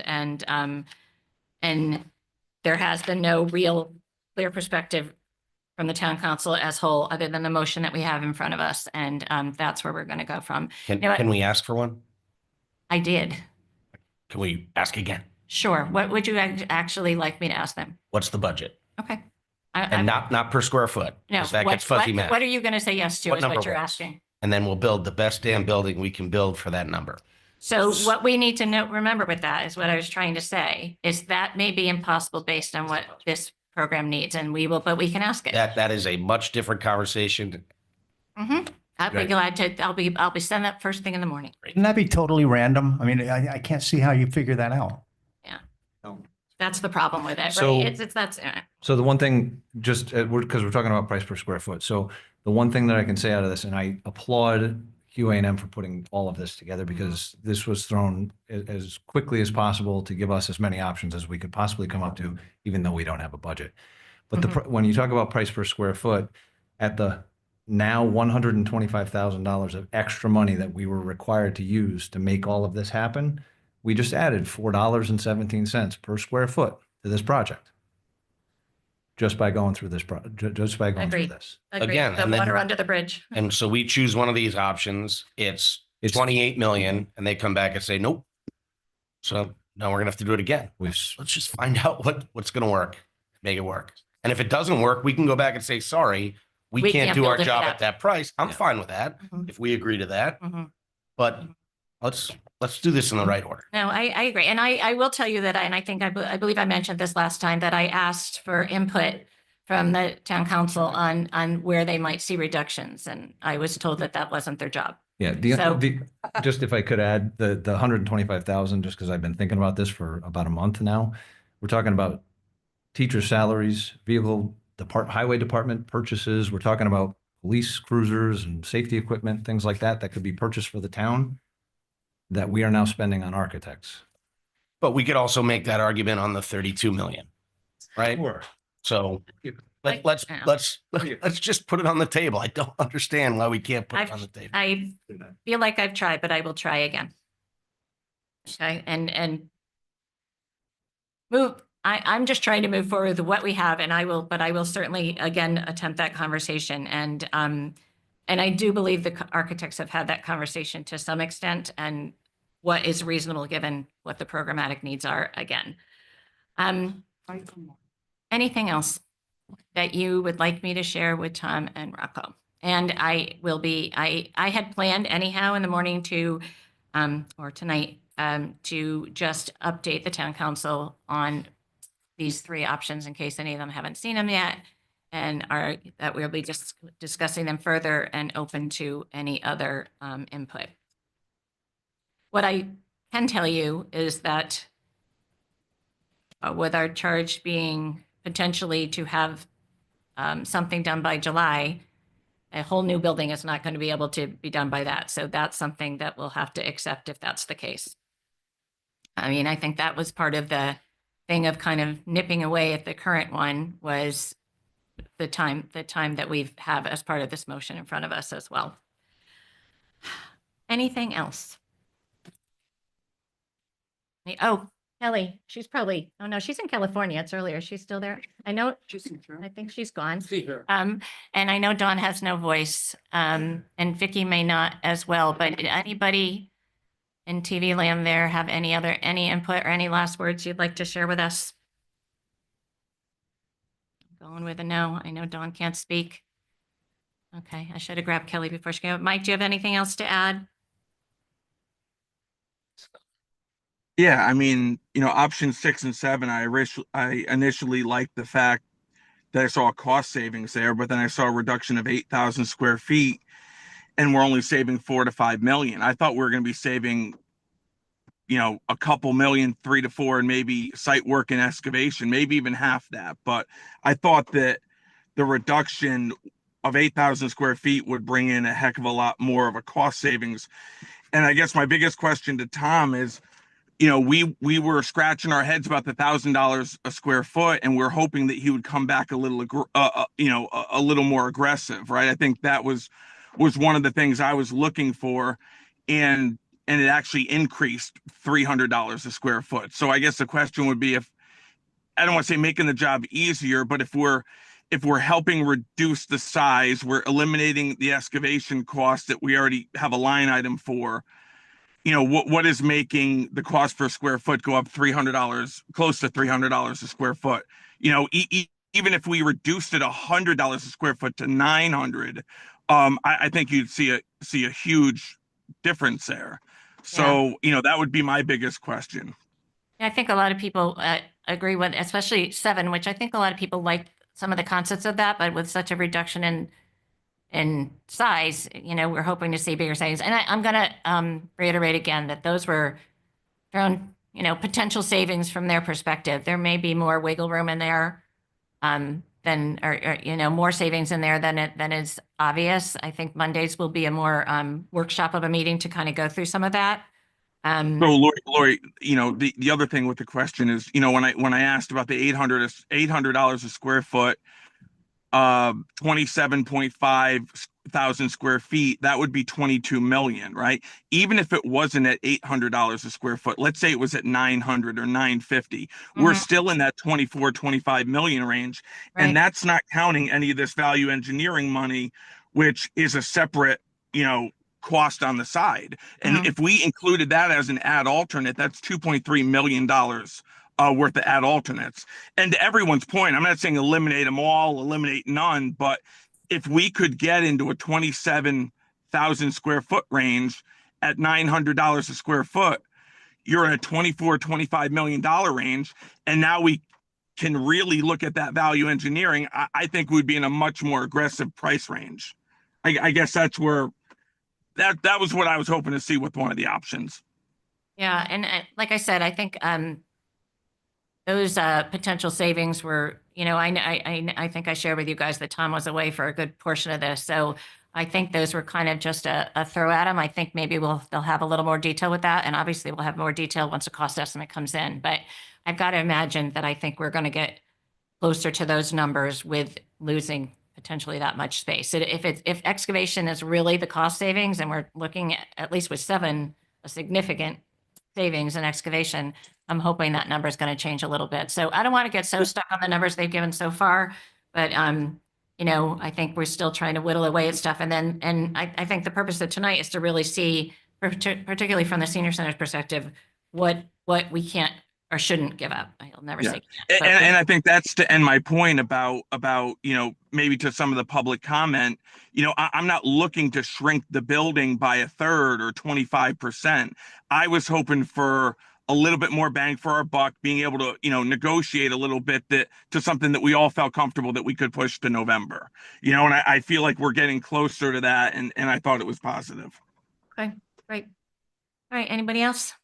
Yeah, Lord, Dean? I just wanted to point out one thing, just to Mike's point, the soft costs are, I don't want to call them fixed, but they're not nearly as flexible as the hard costs are. So if you have to pay $100,000 for an application, whether you build a 1 square foot building or 100,000 square foot building, as you shrink your building, your application cost is going to take a larger percentage of that cost. So it's a fixed cost. So that's why that's happening. We're taking a big reduction in our hard costs, but our fixed costs are staying relatively the same, which is driving up your dollar per square foot. So that, Good point. Okay. It's like that. I think I said this in the last meeting about when square footage cost came up. It's economies of scale. That's a basic economic lesson. All right, Ron, for you, you good? Okay. This was helpful. Sorry if I got a little testy. I'm a little full of this for the last few weeks. I'm not gonna lie. But I do think we're moving in the right direction. I think everybody's focus is to keep the program that seniors deserve, and to keep the neighbors in mind, and to keep all of our pocketbooks in mind. And it's okay if we all see, you know, if we don't always see eye to eye on that, but I think we're moving in the right direction. I think Monday will be really helpful. I'll try to give them as much information, but please don't be surprised if we have to have yet another meeting after that. If I can ever find meeting space, which was another exercise in patience, but I think we're moving in the right direction. And if anybody has any afterthoughts when you kind of get out of this, please don't hesitate to send them to me, and I will move them along to those guys. But let's look at Monday as a real kind of workshop in a lot of these questions, and potentially I'll have some feedback from town council as well, see if we have a little more direction. All right, everybody, I believe that should do it then. Who's ready to call for Motion to adjourn. at time 9:01? Seconded. Second, all in favor? Aye.